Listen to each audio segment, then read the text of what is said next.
SK증권 매각할까요? 안 할까요? 매각 안 한다고 봅니다. 근데 매각 이슈가 예정된 상태에서 이렇게 유상증자를 진행했다라면은 수상하다라는 것이죠. 유상증자의 목적은 기업의 재무구조 개선 목적이나 또는 세력의 물량 확보 목적인데 둘 다 겹쳐 있을 수 있다.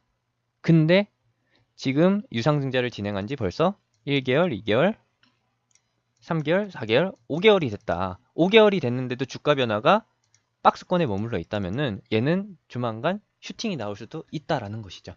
하지만 증권주의 특성이 뭐예요? 지수가 하락할 때 하락하고 지수가 상승할 때 상승합니다.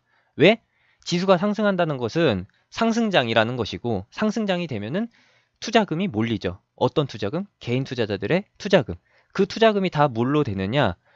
세금으로도 빠지지만 증권사의 수수료로 지급된다라는 겁니다. 증권사는 상승장이 되면은 거래가 더 활성화가 되고 시장의 거래 대금이 늘어나기 때문에 거기서 퍼센트로 먹을 수 있는, 퍼센트로 취하는 수수료 수익이 커진다라는 것이죠. 그리고 증권사는 수수료 수익뿐만 아니라 거래 대금이 증가하면 자사 증권사의 예탁금이 늘어나면 늘어날수록 운영할 수 있는 투자금이 늘어나기 때문에 파생 상품에 대한 매매 활성화가 되고 그리고 투자 상품이 더 증가하게 되고 그 파생 상품들로 인해서 수익률과 함께 그리고 위탁 수수료까지 받을 수 있는 여러 가지 효과가 있는 거죠. 상승장의 효과가 그렇습니다. 그리고 하락장일 때는 사람들이 물려있게 되고 종목 교체가 원활하게 진행되지 않다 보니까 특정 종목에 물려있는 기간이 오래되다 보니까 시장의 거래 대금도 줄어들게 되고 그리고 증권사의 수수료 수익도 적어진다라는 겁니다. 근데 이거는 심리로 반영돼요. 증권사의 주요 매출원이 그쪽이기 때문에 당연히 실적이 선반영된다는 개념 하에 시장이 안 좋으면은 지금 분기, 이번 분기는 실적이 안 좋겠구나 하면서 주가가 미리 하락하기 시작하는 거고 그리고 상승장이 되면은 증권사의 이번 분기, 현 분기에 수익률이 증가할 것이다라고 매출이 증가할 것이다라고 예상하니까 더욱더 매수세가 몰리게 되는 거죠. 그러면서 거품이 끼게 되는 것이고요. 이번과 같은 시장 충격이 발생되게 되면은 실적주들이 타격을 받게 됩니다. 제일 먼저 민감하게 반응하는 것은 당연히 증권주겠죠. 그런 입장에서 봤을 때는 키움증권이 하락할 수밖에 없다라는 것이고 키움증권이 어떻게 보면은 여러분들은 좀 생소하실 수 있겠지만은 저한테는 시장의 지표로 보여지는 종목이에요. 키움증권이 국내 증권사 중에 1위이고 금액도 제일 크고 운영 자산도 탑이고 1위이고 그리고 대표 기업이다 보니까 키움증권의 외국인이나 기관 매수세 특히 기관계 매수세가 들어오기 시작하면은 얘가 이제 시동을 거는구나 라고 예상해 볼 수 있는 거죠. 국내 시장의 특성상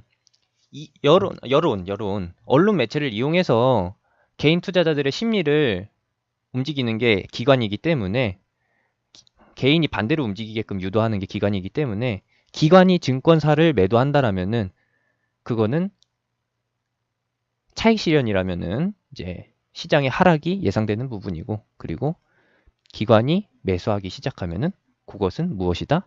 상승 조짐이 보인다.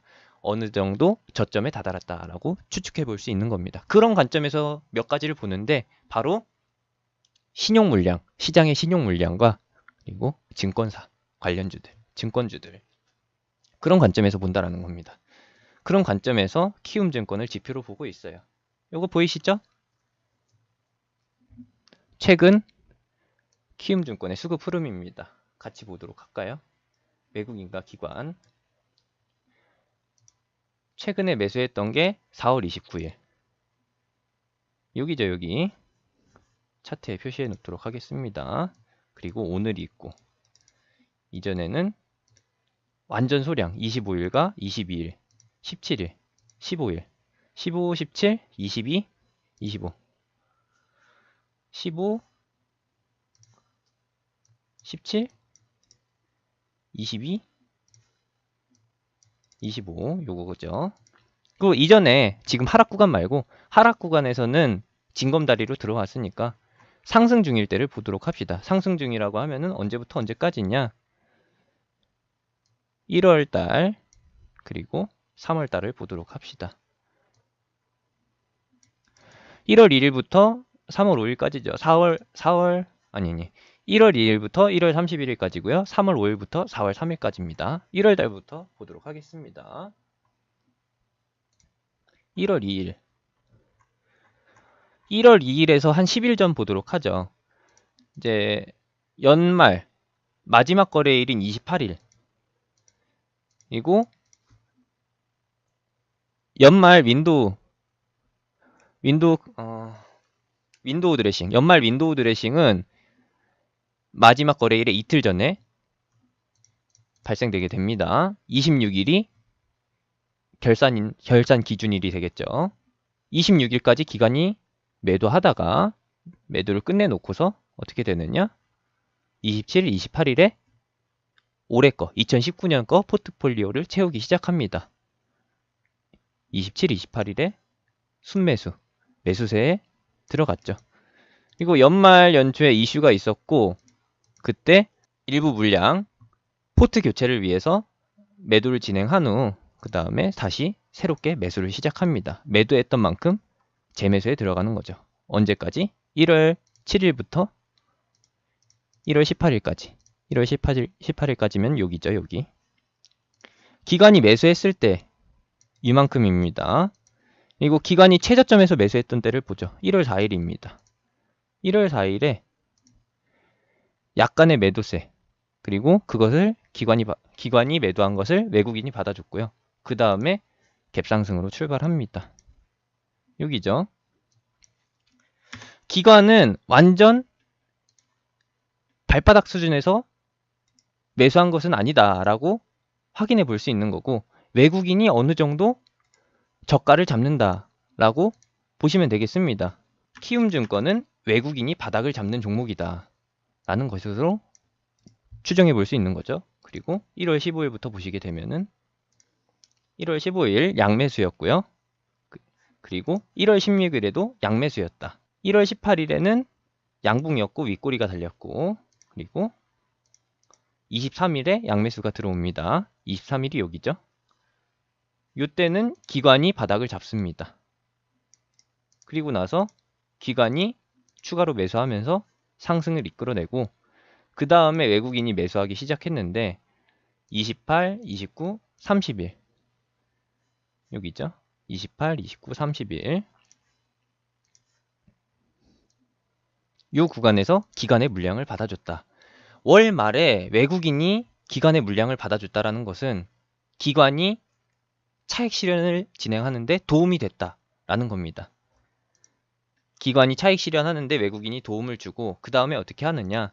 기관이 계속 팔고 나가는 거를 개인이 떠맡게 됩니다. 외국인은 적극적으로 움직이지 않죠?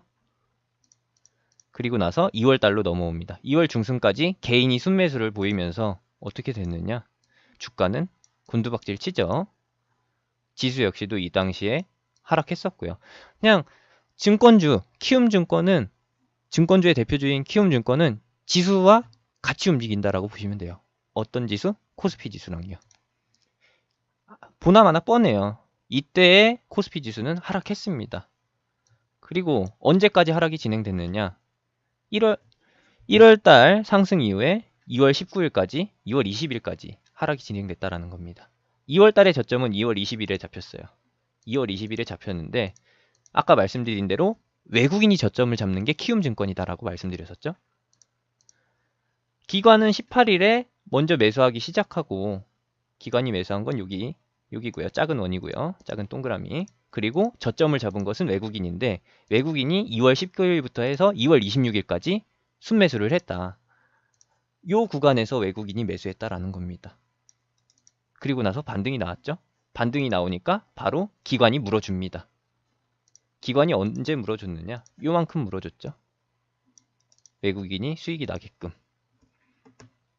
기관이 추가로 붙어줬고 그 다음에 다시 한번 외국인의 매수 공세가 시작됩니다. 4월 4일부터죠. 3월 4일부터죠. 3월 4일이면은 여기입니다.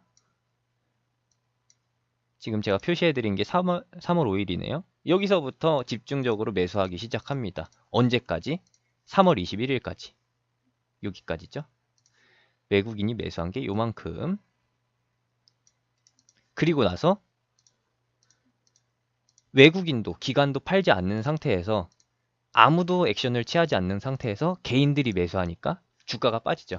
주가를 끌어올리는 주체가 움직이지 않고 자연스럽게 하락했다라는 겁니다.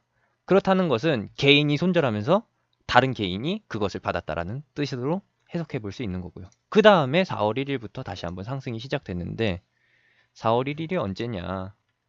여기입니다. 4월 1일이 여기, 4월 1일이 여기입니다. 여기. 요 장대 양봉이요.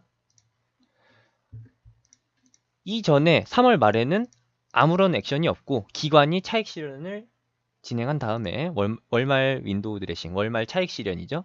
그 다음에 다시 한번 매수를 시작한다. 4월 1일부터 강공을 진행합니다. 4월 1일부터 4월 3일까지 3일 연속. 기관이 순매수하니까 어마어마하게 상승하죠. 4월 1일 날은 외국인이 차익 실현을 진행했기 때문에 양봉의 크기가 작았지만 양매수인 날에는 장대 양봉이 나와줬다. 이렇게요.